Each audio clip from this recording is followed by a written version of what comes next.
Love can make a woman feel wanted, secure, complete. But if she's scorned, love can turn toxic. A virtuous beauty takes a cad to task. She was out of her mind. She had lost her virtue, and that would make a woman crazy.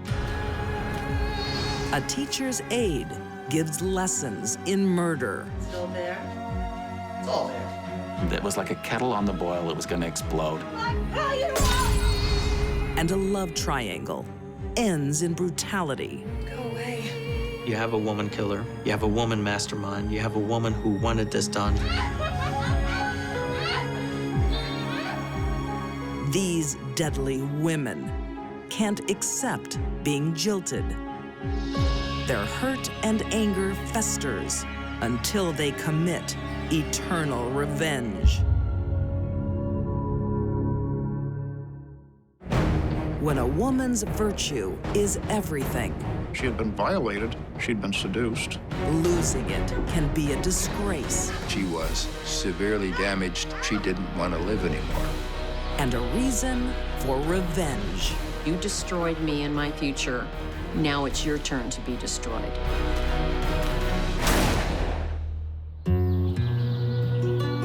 Los Angeles, 1878. Every day is a party for Chico Forster. He belongs to one of California's wealthiest Hispanic families. They are elite. They are the 1%, the royalty of Hispanic California. Chico has everything he wants in life, except a good reputation. He was a womanizer, considered something of a cad. He liked to gamble, and he was not the most reliable character when it came to his interactions with women. Mi corazón será tu show. Polite society frowns on Chico's conquests, Mi vida será tu but a man of means can always find company. The latest beauty to catch his eye is 18-year-old Lastenia Abarta. Abarta was a beautiful, half-Basque, half-Mexican woman. She came from what we might call, I suppose, a lower middle-class family. Her father owned a billiard parlor, and occasionally she worked there. Mi verdadero amor. Lastenia has been raised to be honorable, respectable, That was beautiful.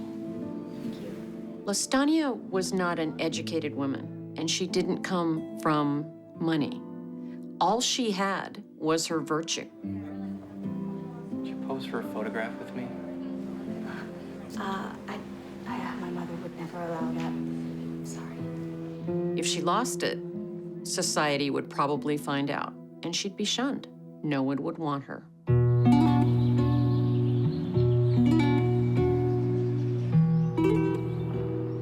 Chico becomes a model suitor.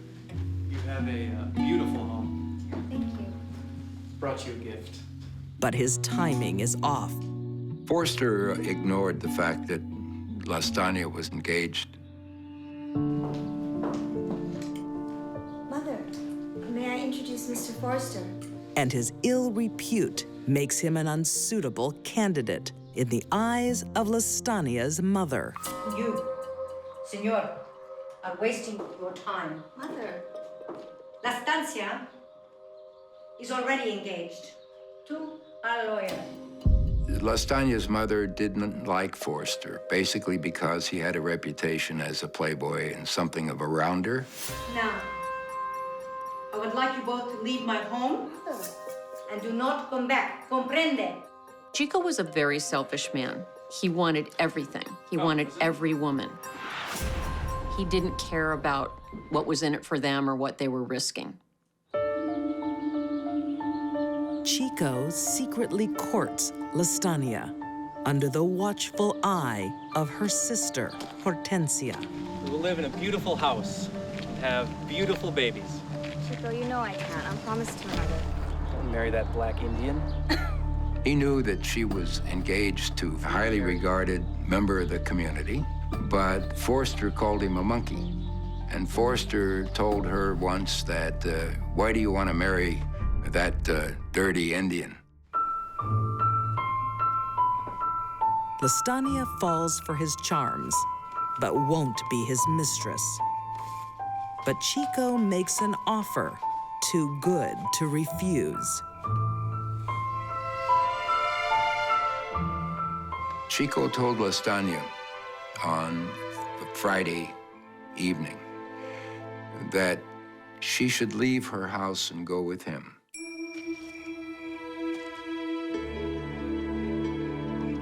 That they would go to Tucson, Arizona together and get married there. They would run away and elope. What are you doing here? I couldn't stay away. You are all I think of. I want to marry you. Come with me. I have carriage. He even brings proof of his good intentions, a marriage license. It was so difficult to seduce a young girl and take her virginity at that point that he had to resort to the only thing that he knew she would respond to, which was a promise of marriage. In the 1880s, a proposal of marriage can't be broken. The honor code was important. People kept their word. You make a promise, you keep it. Lastenia, being young and not having any experience with men, believed everything Chico said. Chico books a suite in a swanky hotel. They went to the hotel not for the purpose of having sex, but just to have a place to spend the night until they left the next day. At least that was Lastenia's view. Tomorrow they wed. Where will you sleep? The bed here with you. But Chico is keen to sample the perks of marriage tonight. Tomorrow, yes. Until we are married tomorrow, we can share a bed, but not a moment before. It was very important in the social mores of the time that she not surrender her virginity. Lastenia's virtue is impregnable, but Chico won't give in.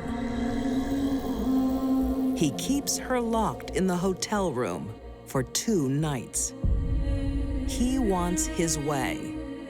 It's time for blunt threats. Where have you been? I've been out looking for someone to marry us. For 3 days? I think for Chico, getting Lastenia in bed was a conquest. It was a power trip, and there was nothing was going to stop him. Hey! I've been here for 3 days and 3 nights. What do you think people are saying? Your reputation is ruined unless you marry me. Come to bed with me, or I won't marry you. Lastenia succumbed, and she gave up her virginity to Chico. Stop crying. Shut up!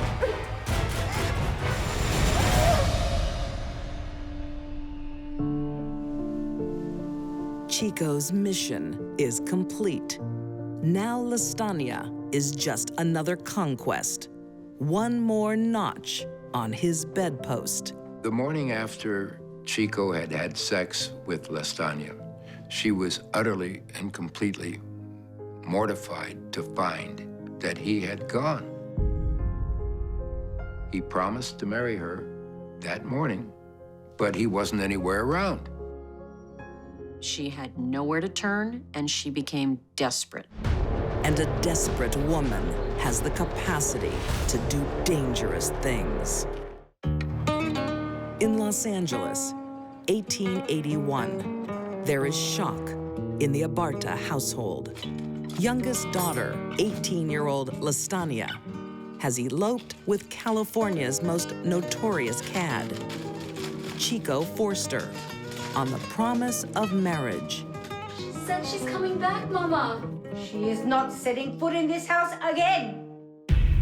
Instead, he rapes and abandons her, ruining her reputation. Her mother's reaction to the fact that Lastenia had been staying in a hotel with Forster was very harsh. But he says he's going to marry her. He has no intentions of marrying her. Don't you understand? She told Lastenia that unless she could come back and tell her mother that she was married to Forster, that she didn't want to see her anymore. Can you show me how it works? I can do that, man, yes. Abandoned by her lover, rejected by her mom, Lastenia is pushed to the edge. She buys a gun. Lastenia has no one to turn to and nothing to live for. She honestly felt that by losing her virginity through the fraud of Forster, that she was severely damaged, even to the point where she didn't want to live anymore. But she has one ally, her sister, Hortensia. Just as she was about to commit suicide, her sister, Hortensia, asked her what was wrong. And Lastenia explained that she'd been abandoned by Forster after he'd taken her virginity, and that she didn't want to live anymore. Hortensia is determined to restore her sister's honor and make the lying cad live up to his promise. He had given his word to marry. That was a contract. That was a bond. That was a moral obligation. When he violated it, he had totally violated the honor code of both the South and Hispanic California. March 16th, 1881. Finding Chico isn't hard. Changing his immoral ways is. Hortensia was talking to Chico about, why have you abandoned my sister? Are you gonna marry her or not? What are you doing? Chico insists he has every intention of making Lastenia an honest woman. What are you doing here? You really think you could get away with this, Chico? I have every intention of marrying her. I just haven't been able to find anybody that can do it yet. Well, looks like you're in luck then. Found someone who will marry you. Hortensia calls his bluff. Now, Chico, now. She has lined up a priest and a church. Smooth-talking Chico finds another excuse to delay the wedding. So Lastenia knew that he wasn't gonna marry her after all. He was gonna take her back home. I will take her to Tucson and marry her there, but not here, not now, not like this. At this point, Lastenia knows she has been wronged. She knew she'd been wronged the day before, or she suspected it, when she purchased a handgun. Lastenia lost her honor to this scoundrel and has been humiliated twice. She had been violated, she'd been seduced, she'd been coerced, and once she'd been wronged, she had a right to get vengeance.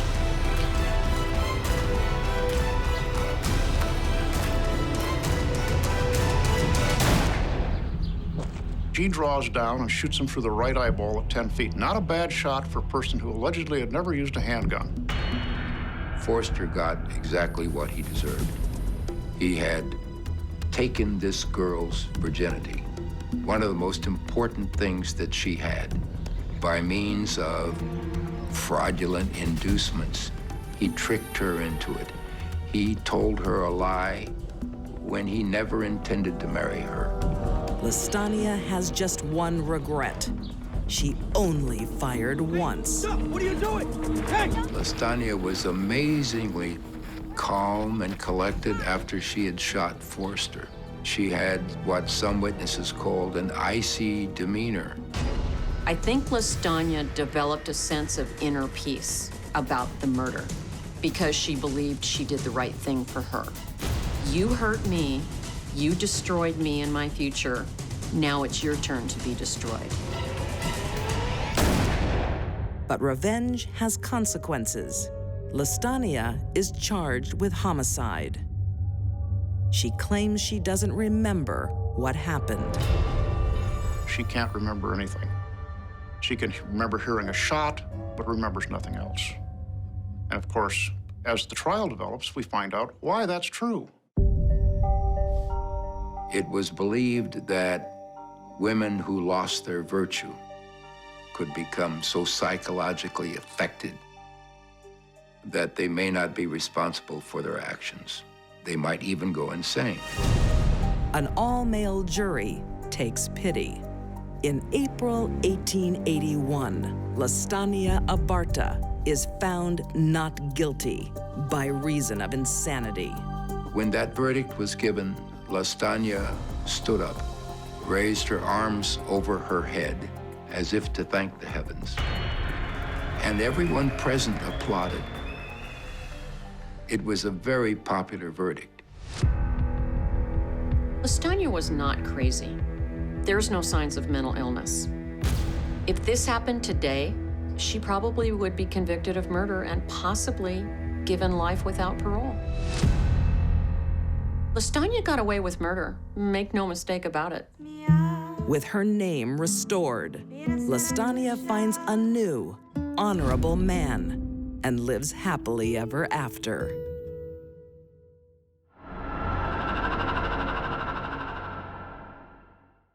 I'm filing for divorce. When a woman who likes total control She felt embarrassed and angry and bitter. stands to lose everything, That belongs to my first wife. Well, it's mine She now. relished the fight. That's what made her happy. she can come out fighting. He was just petrified of this woman.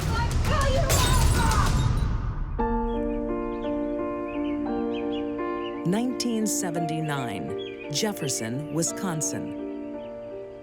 A romantic dinner to celebrate a new relationship and a fresh start. 25-year-old Reuben Borchardt has fallen for an older woman. 31-year-old Diane Pfister. Like these don't scare you off? God, no. I love kids. Diane set her sights on snaring Reuben, and she went after him with everything that she had. Must be so hard for you. Loving attention is just what Reuben needs. Life has been tough since the sudden death of his wife. Kids keep me going. His wife, Susan, was the light of his life, and she died tragically in a car accident. Grief-stricken, Reuben struggles to raise his 2 children on his own. Diane and Reuben got together very quickly after Susan's death. I think part of it was because Reuben needed some help. I mean, he had 2 small children. They needed a mother. But also I think it was because Diane wanted him. It leads to marriage and a child of their own, daughter Regan. For 14 years, they run a busy household. Reuben is a carpenter. Diane is a teacher's aide at the local high school.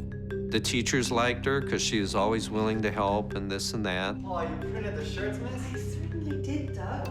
Here, have a look. A lot of the teenagers really liked Diane. They nicknamed her Mrs. B. 17-year-old Doug Vest and Joshua Yankee, 16, take a particular shine to Diane.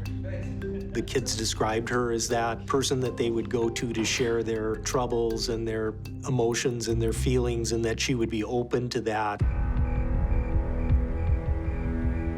Her new family knows a very different Diane. Hurry up and clear the table.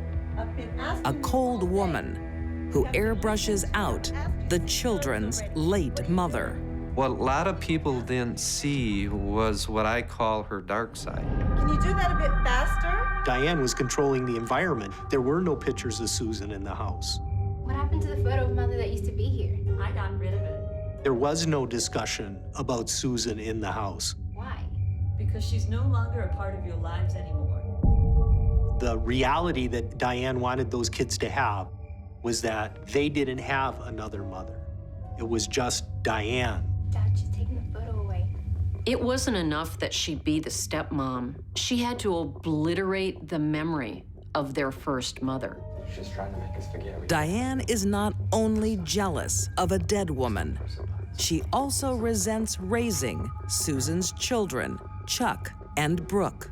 By the time she had her own child, Regan, she quickly turned all of her attention to Regan. Chuck and Brooke got no attention. In fact, they were almost penalized for even existing. Get on with it. 2 older kids could see that Regan was the recipient of Diane's undying love. Diane's behavior is becoming more controlling and erratic. Diane wanted it her way all the time, 24/7. Too bad, I'm going. Reuben didn't have a chance. He had to follow exactly what Diane wanted or suffer the consequences, and he suffered some big ones.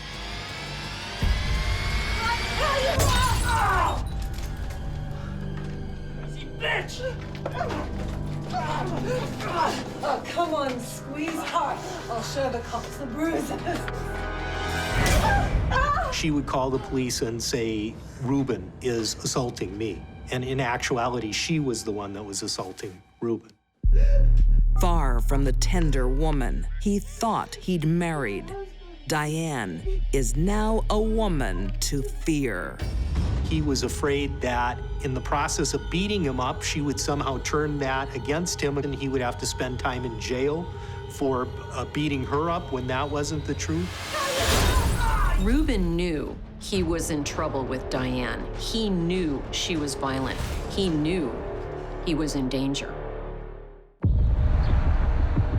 In Jefferson City, 1993, Diane Borchart's violent outbursts and mind games push her husband Reuben to the brink. He has an exit strategy. Reuben knew that he couldn't stay any longer. In fact, he'd actually found somebody new. He found a girl named Judy that he'd rather be with. Jesus, your son. Thanksgiving is a precious family time. But this year, Reuben drops a bombshell. Look, while we're all here, I need to tell you something. I'm filing for divorce. He announced to her and the family that he wanted a divorce, that he was going to marry Judy, and that's when everything started, and there it went downhill from after that. You gonna break up our family? But Diane's not leaving Reuben or their home without a fight. You think our children are better off? She files for custody of the stepchildren she's always neglected. She might have wanted the house, she wanted the children. She didn't want to be the loser when it came to that marriage. She wanted to be the winner. But she is the loser. Reuben gets custody of his children and the marital home. The court rules that Diane must leave their house by April the 15th. After a 14-year marriage, she was looking at getting nothing, and it fueled the fire.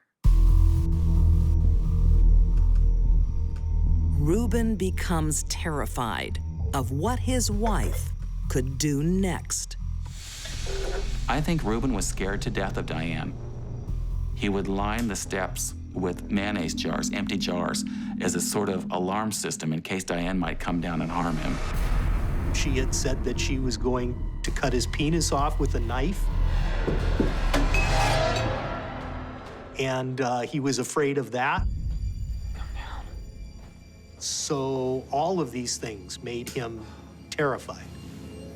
What's up? She's getting worse. You think you're scared? She threatened to cut my penis off. If she couldn't have Reuben, if he didn't want her, no one else was going to have him either. On the verge of losing everything, Diane has to do something radical. Miss, are you all right? Diane was a classic manipulator. I'm going through a divorce. She told them that she was beaten by her husband and that she was fearful for her life. He hasn't hit you, has he? She picked out victims like a lion picks out prey, the weak and the vulnerable. She went for kids who came from troubled homes that had something missing in their life, and she stepped in to fulfill that. She lures teenagers Doug Vest and Joshua Yankee into her dark world with a promise of cash, cars, and jewelry. They recruit an even younger boy, It's all there. 15-year-old Michael Maldonado. Doug Vest and Mike Maldonado were to go into the house, go down and shoot Ruben, and Josh Yankee was to stay upstairs, unhook the phone, and take care of Chuck Borkhardt, Ruben's son, if he came out of the bedroom. On April 2nd, 1994, Easter Eve, Diane starts a fight with Ruben. You're not taking that. It belongs to my first wife. Well, it's mine now. Give it to me now! No! She tried to get Ruben to hit her. I need it off me! What are you doing? My arm! Well, when he threw her down, he did cause a bruise on her arm. I'm calling the cops! And the police come out and they advise her to leave, that this is a volatile situation, you need to leave. Diane has what she wants, official witnesses to her and daughter Regan leaving the house. What Diane was doing really was establishing an alibi and kind of establishing it in a clever way. She wanted everyone to know she wasn't going to be there that Easter. The next morning, Easter Sunday, Chuck is sound asleep. His sister Brooke is staying over at a friend's. Ruben is up early to attend church, but Diane has another plan for him. These two were coming down the steps, and Ruben came around the corner, and there he was, and that's the first time that they shot him.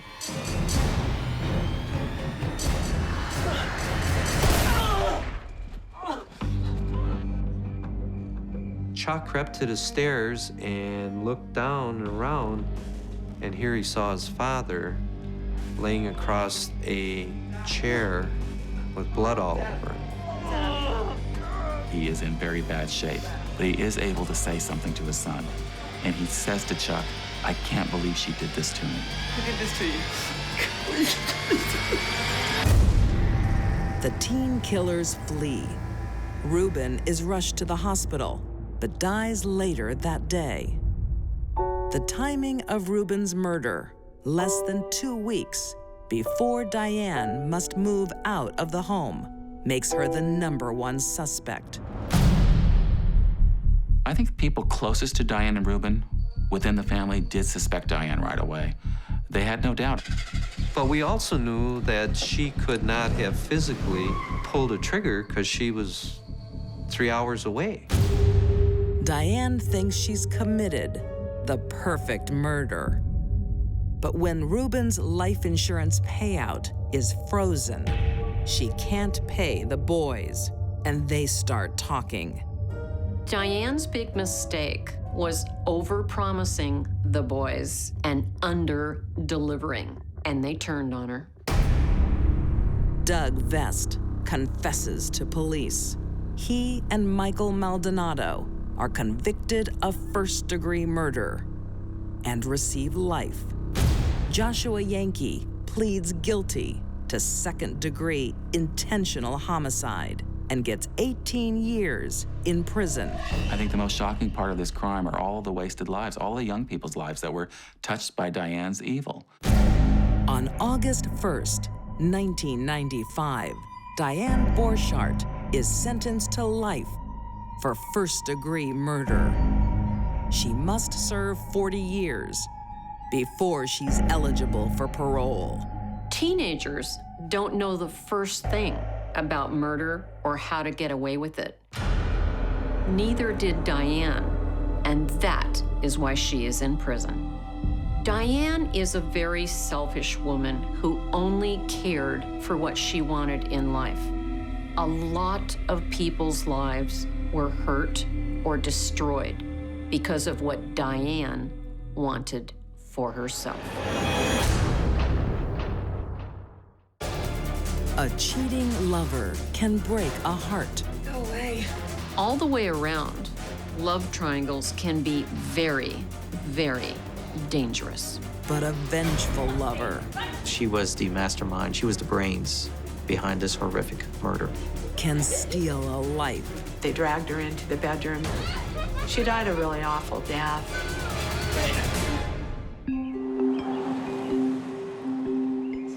sometimes in life, everything seems to fall into place. It does for 31-year-old Marcela Whaley and her lover, Kimberlyn Estrada, when they arrive in Las Vegas in 2000. Marcela Whaley was a pretty woman from Mexico and had a long-time relationship with a gal for 6 years and was a self-described lesbian. The couple needs somewhere to live. There's really not much around. Oh, hey, I have a room. Where is it? Just down the road. Great. As luck has it, their waitress, fellow Mexican Tatsi Sanchez, has a room to rent. Tatsi was a beautiful girl. She was young, vibrant, and she had her whole future ahead of her. She was also very energetic and somewhat of a risk taker. Waiting tables is a way for 27-year-old Tatsi to make money while in college. Tatsi moved to the United States to attend college, and she enrolled at the University of Nevada, Las Vegas. And her father, who was wealthy, wanted her to have a nice place to live, and so he got her this great big house.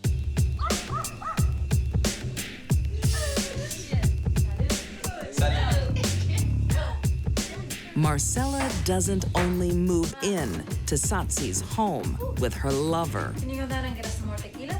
She plans to move in on Tatsi. Marcela was a very strong personality, and she knew what she wanted.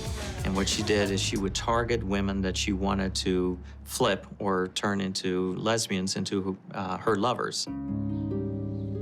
Salud. This is new territory for Tatsi.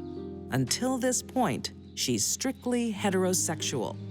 For Tatsi to suddenly flip and go from a heterosexual lifestyle to a lesbian lifestyle was very daring and very big on her part, because that was just not necessarily accepted back home where she was. Hey, I thought you were... Go away. When Kimberlyn discovered that there was a relationship going on between Tatsi and Marcela, she decided to move out of the house. With Kimberlyn out of the picture, everything should be rosy. But Marcela soon shows her true colors. Within weeks, the relationship sours. Where are you going? I'm just gonna go meet some friends to study. Who? Just some friends. You're not going anywhere. You are staying right here. Marcela becomes a lot more controlling. Right here. She started controlling the whereabouts and the movements of Tatsi. I don't care. You are not going out without me. Give me your keys. She was the one who was going to control the relationship. She was also the one who was going to say who she was going to date and what she was going to do with him. I said no. Before she hooked up with Marcela, Tatsi was strong and independent. Now she's terrified. She turns to the one woman who might understand. Hey. She ended up being so controlling that Tatsi started getting concerned about herself and started confiding in Kimberlyn. So, how's it going? To tell you the truth, I'm scared of her. I'm scared of what she'll do to me. But Tatsi gets more than advice from Kimberlyn.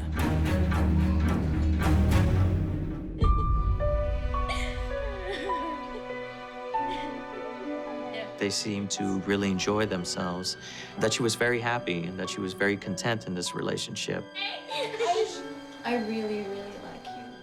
And it was so much more different than what she had experienced in the relationship with Marcela.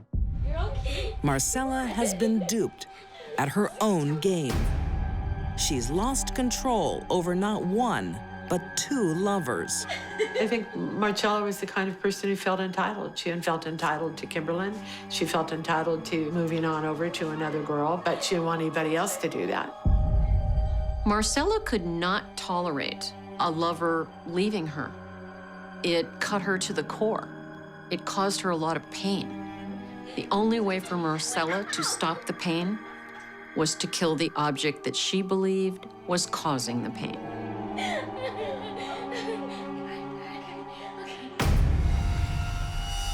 To help the pain go away, Marcela uses an acquaintance, Luis Barroso.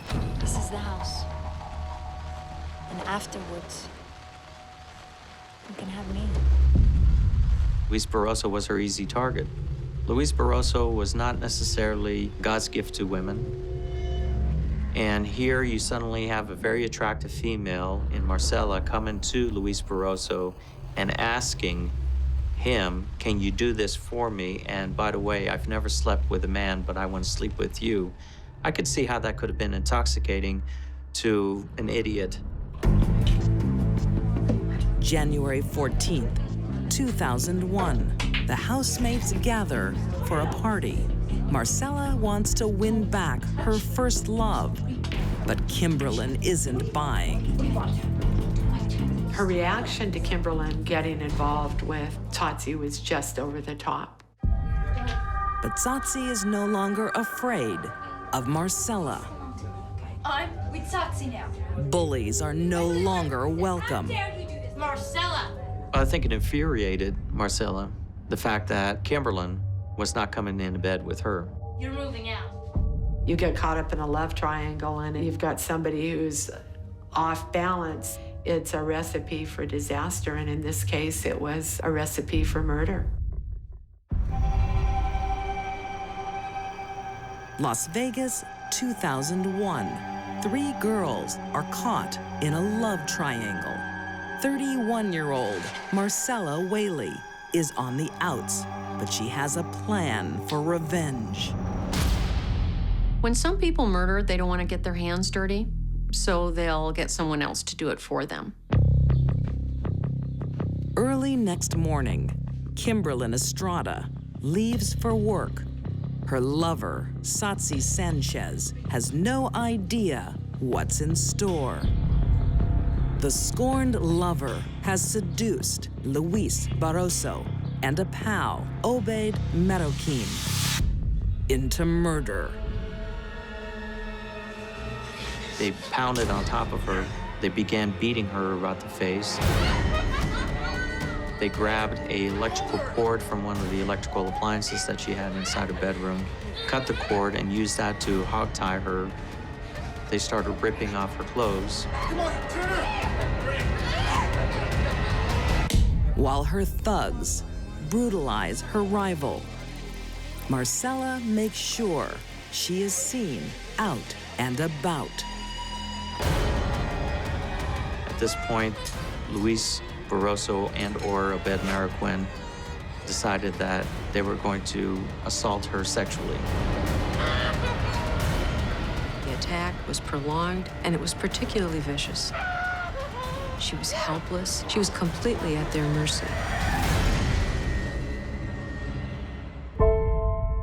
It's a pitiful case. It's sad. The fact that she was a student and opened her house to people, and she ended up dead as a result. It's a sad story. It's a pitiful end to a life that was blossoming. The killers leave a sick memento, a ticket stub from a romantic movie. That's very telling because Luis Barroso and Obaid Marroquin clearly knew that she was a lesbian. And these two sick individuals went with the idea that they were going to show what a man can do to a woman.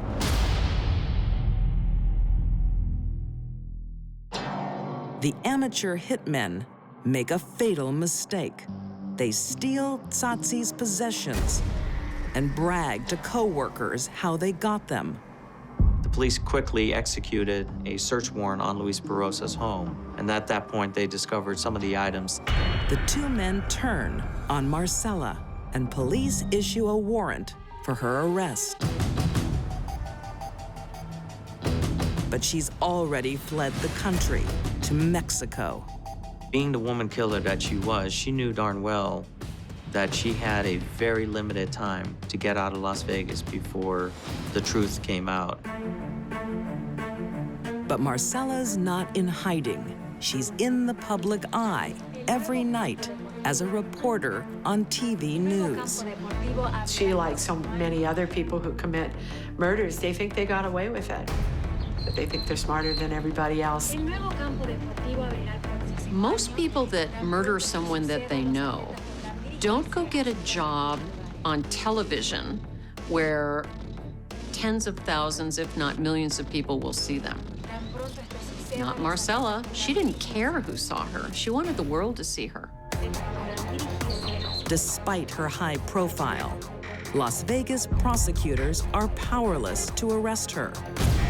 Under the treaties with the United States, Mexico will not extradite by law their nationals back to the United States if they're facing death penalty. Authorities can't crack her international protection. But they bring her accomplices to justice. In 2004, Luis Barroso and Obeid Marroquin are found guilty and receive life sentences. Marcela thinks she's home free, but what she doesn't realize is by killing a Mexican national, she is accountable to Mexican law. The Mexican police actually decided to investigate the Las Vegas crime. The Las Vegas prosecutors and the police opened up their files and they investigated, and then they charged her with murder in Las Vegas, and she was convicted in Mexico. It's unprecedented. Marcela is finally brought to justice in November 2005. She receives 37 years in a Mexican prison. I can tell you a Mexican prison is not as nice as a Nevada prison. She's doing hard time in a Mexican prison. Many think it is a just reward for betraying a woman Marcela claimed to love. I can only wonder how much Marcela really did ever love Tatsi, or what in the world kind of love that would have been. She had no empathy, no feelings for another person, which is what made this crime so easy for her to do.